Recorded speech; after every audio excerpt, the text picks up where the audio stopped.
खता जानू हो जाए दूरी, रहे ना मन बाकी रहे मजबूरी। अरे का मजबूरी रहे हो?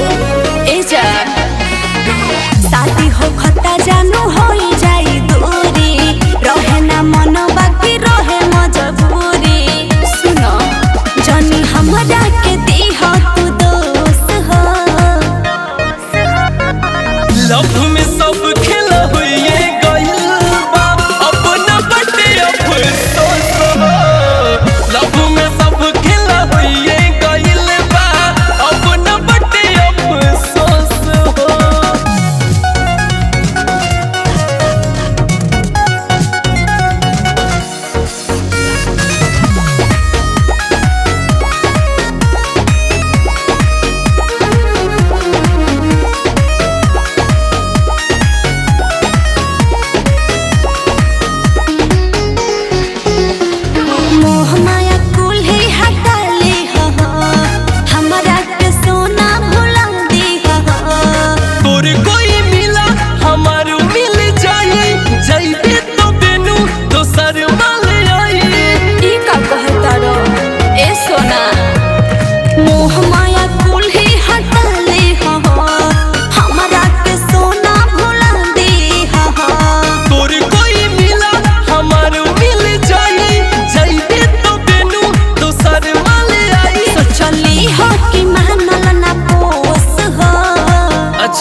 लव में सब खेला हुए गइल बा, अपना बटे अफसोस हो।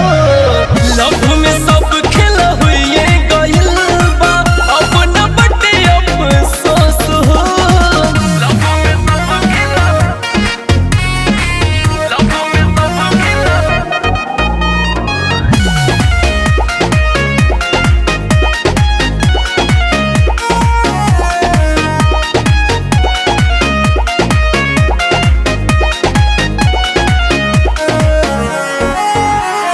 तोहरा से ज्यादा हमरो कलेस, टेंशन में रहो ना सूरज रितेश। जान गइनी यार काहो खेला प्यार, तोहरा ला खास जब भइले भता। जाबे बा अरे ऐसा ना बोला, तोहरा से ज्यादा हमरो कलेस, टेंशन में रहो ना छोटू रितेश। जान गइनी यार काहो खेला प्यार, तोहरा ला खास जब भइले भता।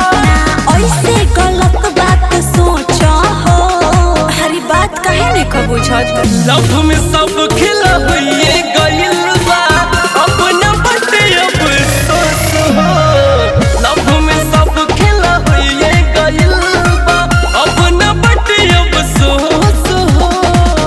जा खुश रही है।